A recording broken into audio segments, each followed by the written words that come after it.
और ऐसे में ये प्रश्न खड़ा होता है कि क्या ये सिर्फ आई वॉश है, क्या सिर्फ ये एक तरीका है बताने का कि हमने तो कर दिया, हमने हमला कर दिया।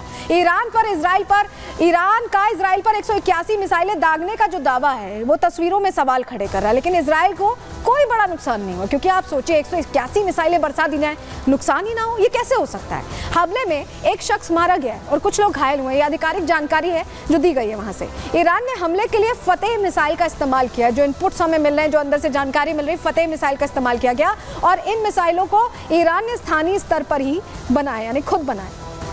इन्हीं मिसाइल्स का इस्तेमाल किया गया है और ईरान ने इन मिसाइल्स का इस्तेमाल खुद पहली बार किया है, पहली बार ट्राई किया है इस मिसाइल को। मिसाइलों की मारक क्षमता ऐसा लगता है कि ज़्यादा नहीं है क्योंकि इतना नुकसान नहीं हुआ।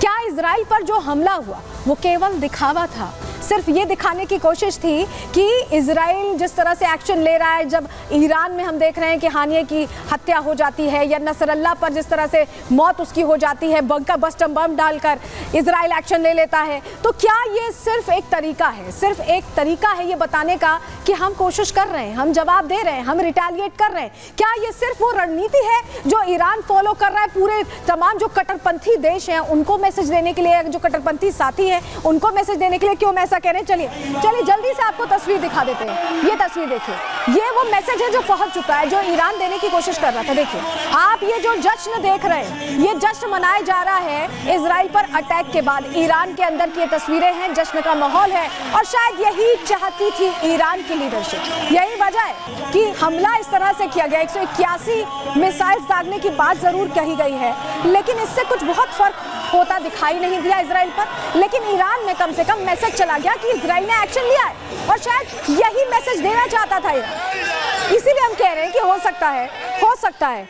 कि ये सिर्फ आई वॉश है।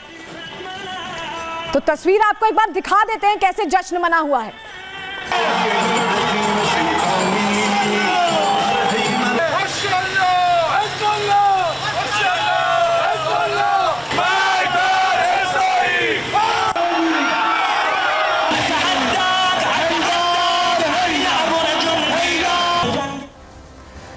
और इस बड़ी खबर आ रही है, उसका रुख कर लें, जहां आपको बताएं कि अब इजराइल हमले की तैयारी कर रहा है और उसको लेकर बड़ी बैठक बुला ली गई है। जी हां, बड़ा अपडेट ही मिल रहा है, डिफेंस फोर्स के प्रमुखों की बैठक चल रही है इजराइल में इस वक्त। ये बड़ी जानकारी मिल रही है जो हम आपके सामने रख रहे हैं।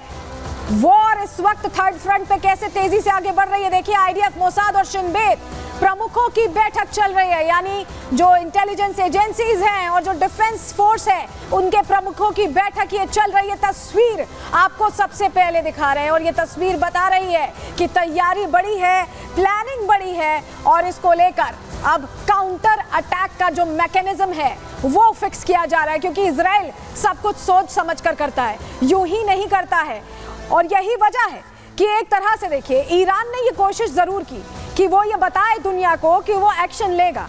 हानिया की हत्या उनके देश में हो जाती है, नसरल्ला को मौत के घाट उतार दिया जाता है, यानी जिन जिन आतंकी संगठनों को ईरान बैकिंग कर रहा था, प्रॉक्सी वॉर एक तरह से कर रहा था, उसे जंग के मैदान में इसीलिए कूदना पड़ा क्योंकि दबाव इजराइल की तरफ से बनाया गया, रणनीति इजराइल की तरफ से बनाई गई। और ईरान के जो दावे हैं वो कितने सच्चे हैं, इस रिपोर्ट के जरिए आपको पूरी जानकारी देनी चाहिए।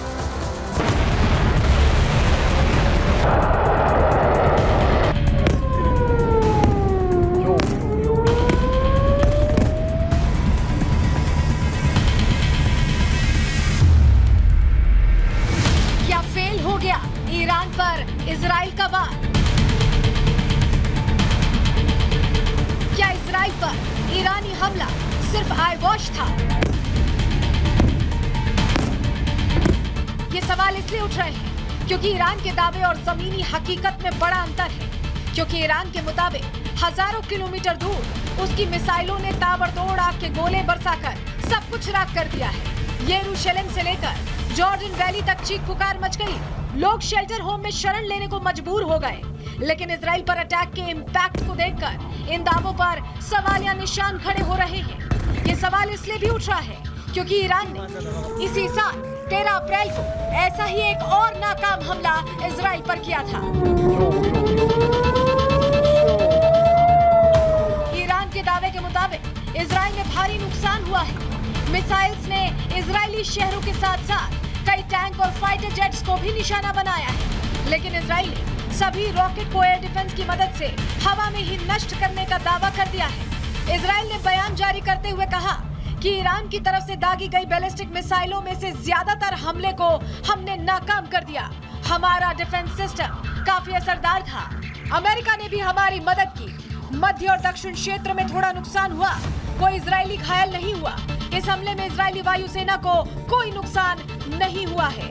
इतना ही नहीं, इस हमले के बाद इजरायली रक्षा मंत्री योव गैलेंट ने ईरान को बेहद गंभीर परिणाम भुगतने की चेतावनी दे दी है।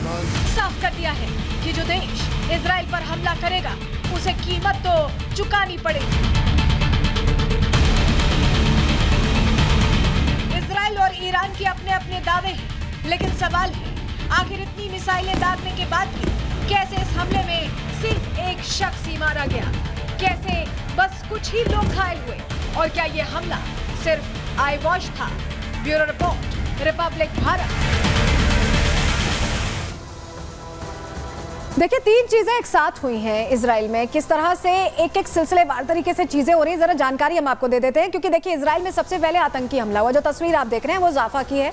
जाफा तेल अवीव से बिल्कुल लगा हुआ है। यहाँ दो आतंकी अचानक पहुंचते हैं और फायर करना शुरू कर देते हैं, जिसमें 4 लोगों की मौत हो जाती है और 7 लोग घायल हो जाते हैं। ये जो बंदूकों की आवाज आप सुन रहे हैं, ये फायरिंग की आवाज है। और ये माना जा रहा है कि कट्टरपंथी हैं जो भड़कावे में आकर इस तरह की घटना को अंजाम दे रहे थे। और आपको बताएं कि इन दोनों आतंकियों को ढेर कर दिया गया, इसकी भी जांच चल रही है। दूसरी तस्वीर आप देखिए, दूसरी तस्वीर है इजराइल में किस तरह से मिसाइल अटैक, 181 रिकॉर्ड मिसाइलें दागी जाती हैं। हालांकि ये 7 अक्टूबर 2023 से छोटा ही हमला है, उस समय हजारों मिसाइल दागी गई थी। लेकिन आप देखिए, ये अचानक हमला होता है और महज 25 से 30 मिनट में पूरी तरह से आसमान रोशनी से चमक उठता है। ये मिसाइल्स की रोशनी थी जिसको निस्नाबूद कर दिया, इन मिसाइल्स को डीएक्टिवेट कर दिया। आयरन डोम और भी जो डिफेंस सिस्टम्स थे उन्होंने, और इसके अलावा ब्रिटेन और अमेरिका ने भी जो युद्धपोत तैनात किए उनसे भी मदद मिली। तीसरी तस्वीर आप देख रहे हैं जो आपको बताएं डेनमार्क की है। डेनमार्क में जो इजरायली दूतावास है वहां पर अचानक से 2 बम धमाके होते हैं और ये ऐसा लगा कि इजरायली दूतावास को टारगेट करके एक मैसेज देने की यूरोप से कोशिश की गई। डेनमार्क यूरोप में एक देश है, वहां पर यह हमला हुआ। इसके बाद आपको बताएं कि भारत में जो इजरायली दूतावास है उसकी सुरक्षा भी बढ़ा दी गई है। तो हर तरह से ये जो प्लानिंग चल रही है कट्टरपंथियों को भड़काने की, जिस तरह से ये कोशिश चल रही है, ईरान जो कर रहा है उसको लेकर देखिए बहुत मुस्तैद अब यहाँ पर आईडीएफ नजर आ रही है। और इसको लेकर देखिए लगातार स्टेप्स भी उनकी तरफ से लिए जा रहे हैं, क्योंकि बड़ी बातें अब आईडीएफ ने भी कह दी है, बेंजामिन नेतन्याहू ने भी कह दिया, आर्मी चीफ ने भी कह दिया। उन्होंने क्लियर कर दिया है कि उनका प्लान ऑफ एक्शन क्या रहने वाला है, किस तरह से वो जवाब देने को तैयार हैं, वो खुलकर बता रहे हैं, अपनी बात रख रहे हैं। आपको बताते हैं, ये चेतावनी ईरान को सुन लेनी चाहिए, क्योंकि बेंजामिन नेतन्याहू तो ये कह रहे हैं कि ईरान ने अपनी बर्बादी को न्योता दे दिया है। जी हाँ, छेड़ने वाले को हम छोड़ेंगे नहीं, ये पहले भी कह चुके हैं, फिर से दोहरा रहे नेतन्याहू। आक्रमण का जवाब आक्रमण होगा।